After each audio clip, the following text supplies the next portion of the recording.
Everybody asking how we doing, say we good. Don't need no one to tell me how to live just like they would. It ain't their business, but they in it, I don't know why. Revolved around my life after I found another. Assalamualaikum warahmatullahi wabarakatuh. Gimana kabarnya hari ini? Alhamdulillah, luar biasa, Allahu Akbar, yes.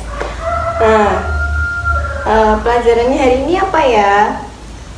Pelajarannya kita hari ini adalah IPA. Kemarin kita belajar apa?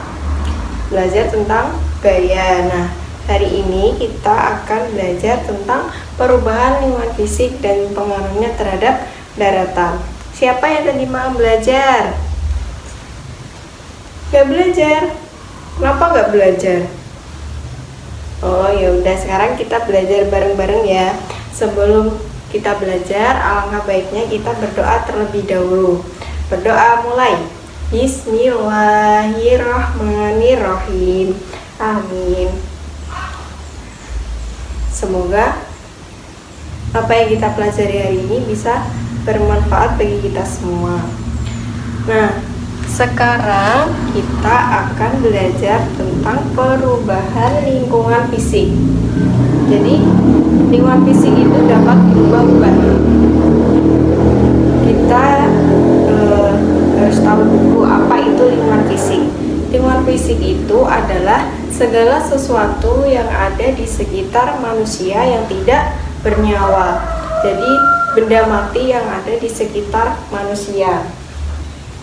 Nah, lingkungan fisik itu selalu mengalami perubahan setiap saat yang disebabkan oleh beberapa faktor. Nah, ini ada 4 faktor yang menyebabkan perubahan lingkungan fisik. Apa aja? Yang pertama yaitu angin, terus yang kedua hujan, yang ketiga gelombang air laut, dan yang keempat atau yang terakhir adalah panas matahari. Nah, kita bahas satu persatu dulu ya. Yang pertama yaitu angin. Siapa yang tahu angin? Angin itu adalah salah satu energi yang sering digunakan manusia. Angin itu adalah udara dari dataran yang tinggi menuju ke dataran yang rendah. Makanya kalau ada angin itu rasanya gimana? Sejuk, terus anginnya tuh rasanya sepoi-sepoi. Nah, itu karena udara dari dataran tinggi turun ke daerah yang lebih rendah. Nah, angin juga dapat merubah lingkungan fisik. Perubahan lingkungan fisik yang disebabkan oleh angin itu ada 4. Apa aja? Yang pertama itu tanah tandus. Tanah tandus itu tanahnya kering, berongga. Terus yang kedua ada bukit pasir. Nah, bukit pasir itu adalah tumpukan pasir yang sangat banyak sampai berbukit-bukit, makanya namanya bukit pasir. Terus yang ketiga, terbentuknya galur-galur di padang pasir. Jadi di padang pasir itu biasanya terbentuk seperti gelombang-gelombang. Nah, itu disebabkan oleh angin. Terus yang terakhir atau yang keempat yaitu angin kencang atau biasa disebut apa? Biasa disebut angin puting beliung yang dapat merusak lingkungan. Nah, terus selanjutnya yang kedua, faktor yang kedua yaitu hujan.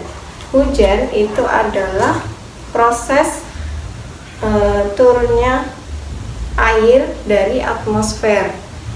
Jadi air yang diserap itu menuju ke atmosfer. Nah, terus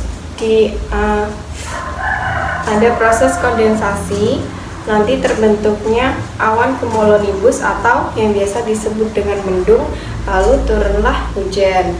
Nah, hujan juga bisa merubah lingkungan fisik. Perubahan lingkungan fisik yang disebabkan oleh hujan itu ada 3. Yang pertama apa? Yang pertama banjir. Banjir atau meluapnya air itu terjadi karena terjadi karena hujan yang sangat deras sampai sungai, terus aliran-aliran air itu tidak dapat menampung airnya, sampai airnya itu meluap, maka terjadilah banjir. Terus yang kedua itu ada erosi. Erosi atau pengikisan tanah. Pengikisan tanah juga disebabkan oleh hujan yang sangat deras karena tanahnya itu terbawa aliran air. Terus yang selanjutnya tanah longsor. Tanah longsor itu juga termasuk perubahan dengan fisik yang disebabkan oleh hujan. Terus yang selanjutnya ada gelombang air laut.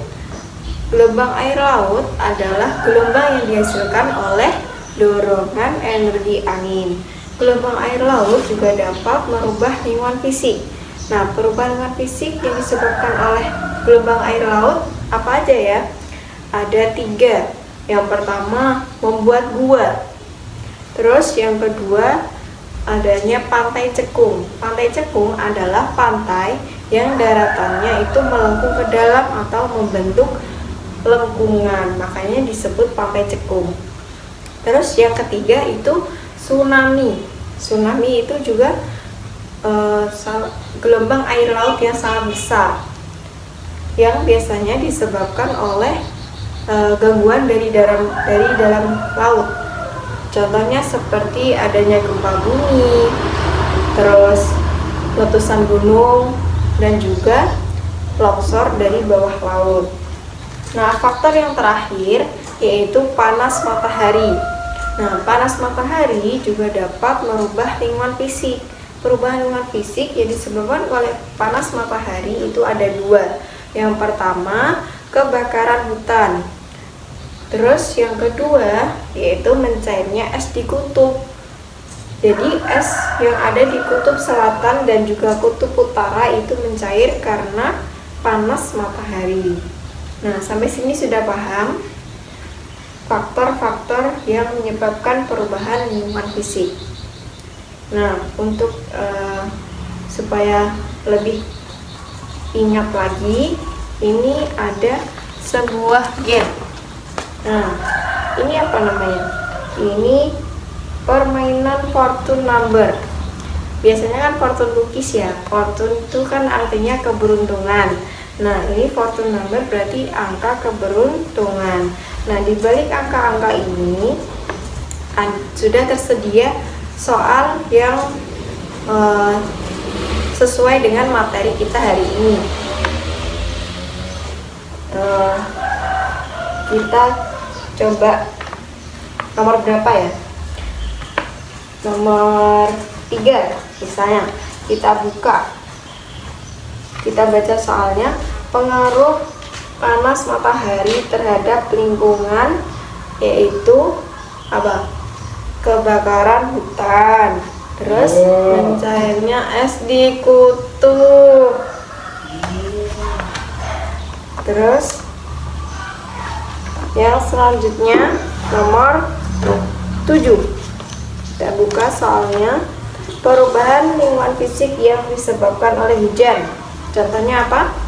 Ada banjir, terus erosi, dan juga tanah longsor. Satu lagi nomor 10. Nah, nomor 10 pertanyaannya, perubahan apa yang disebabkan oleh gelombang air laut? Kan gelombang air laut itu ada 3. Maksudnya perubahan lingkungan fisik yang disebabkan oleh gelombang air laut itu ada 3. Yang pertama apa? Membuat gua.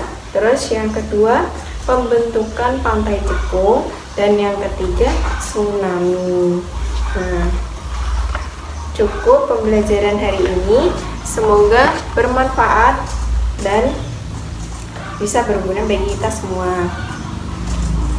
Tetap semangat, jangan lupa tugasnya di LKS halaman 5 ya, dikerjakan. Tetap semangat dan jangan menyerah. Sekian, wassalamualaikum warahmatullahi wabarakatuh.